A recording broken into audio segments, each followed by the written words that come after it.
Lino Bacurimin ka surga basingat ka jubata. Salam hangat dan salam sejahtera bagi kita semua. Perkenalkan, saya Michael Aldo dari FKIP Untan, jurusan atau prodi PGSD, Pendidikan Guru Sekolah Dasar, dengan NIM F108124173. Dan pada kesempatan kali ini saya akan sedikit menjelaskan tentang langkah-langkah untuk menjadi guru yang profesional. Dan disclaimer sebelumnya, ini hanya menurut pendapat saya. Saya tidak tahu, mungkin ada pendapat-pendapat lain yang lebih relevan dengan langkah-langkah untuk menjadi guru profesional. Baiklah, saya akan memulai penjelasannya. Sebelum masuk pada langkah-langkahnya, kita harus mengetahui dulu apa itu guru profesional. Guru profesional adalah seorang pendidik yang memiliki kualifikasi dan kompetensi yang diperlukan untuk menjalankan tugas mengajar dengan baik.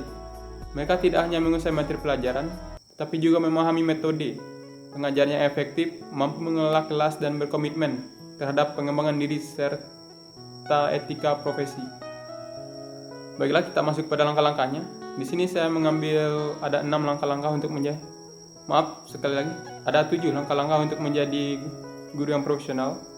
Yang pertama itu ada persiapan awal, yang kedua itu pendidikan tinggi, yang ketiga sertifikasi guru, yang keempat inovasi dalam mengajar, yang kelima itu ada evaluasi dan umpan balik, yang keenam itu ada etika dan profesionalisme, yang ketujuh atau yang terakhir itu ada pengalaman dalam mengajar.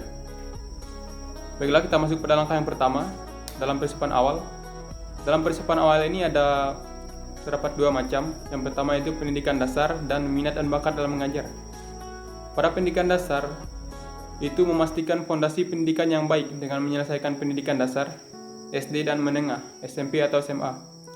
Dan dalam minat dalam mengajar, mengidentifikasi minat untuk mengajar dan kemampuan interpersonal yang diperlukan untuk berinteraksi dengan siswa. Dan pada langkah yang kedua itu ada pendidikan tinggi. Dalam pendidikan tinggi ini ada 2 kategori. Yang pertama itu program sarjana atau S1 pendidikan, dan yang kedua itu pengambilan jurusan yang sesuai. Pada program S1 pendidikan melanjutkan pendidikan ke jenjang sarjana yang dengan memilih program pendidikan yang sesuai, seperti pendidikan dasar atau pendidikan matematika.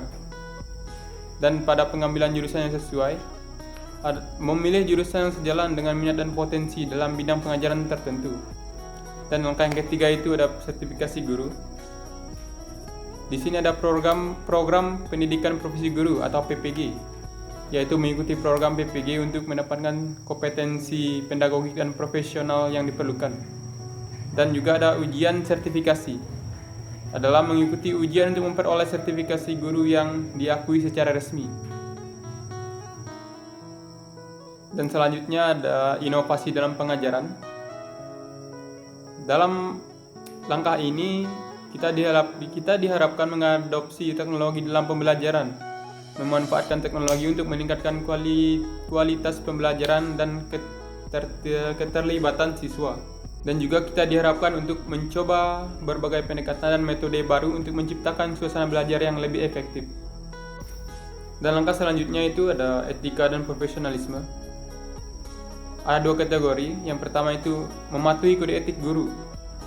Pada kode etik guru ini kita harus mengikuti norma dan standar etika yang berlaku dalam profesi guru, dan juga berkomunikasi dengan orang tua dan masyarakat. Pada hal ini, kita harus membangun hubungan baik dengan orang tua, siswa, dan komunikasi untuk mendukung proses belajar mengajar. Dan langkah yang selanjutnya itu ada evaluasi diri dan umpan balik. Pada evaluasi diri dan umpan balik ini, kita diharapkan untuk melakukan penilaian kinerja dengan melakukan evaluasi berkala terhadap kinerja sebagai guru. Yang kedua itu adalah perbaikan berdasarkan umpan balik. Pada hal ini kita harus menggunakan umpan balik dari siswa, rekan sejawat dan atasan untuk memperbaiki metode mengajar. Dan langkah yang terakhir itu adalah pengalaman mengajar, seperti magang di sekolah atau mengikuti program praktik. Magang di sekolah, melakukan magang sebagai pengalaman praktik di sekolah untuk menerapkan teori yang dipelajari. Dan pada mengikuti program praktik, mengajar, berpartisipasi dalam program untuk memberikan kesempatan untuk mengajar langsung di kelas. Demikian penjelasan dari saya tentang langkah-langkah untuk menjadi guru yang profesional. Saya tahu terdapat banyak kekurangan dalam penjelasan saya kali ini, tetapi untuk memenuhi tugas mata kuliah dalam profesi pendidikan, demikian tugas saya. Saya ucapkan terima kasih.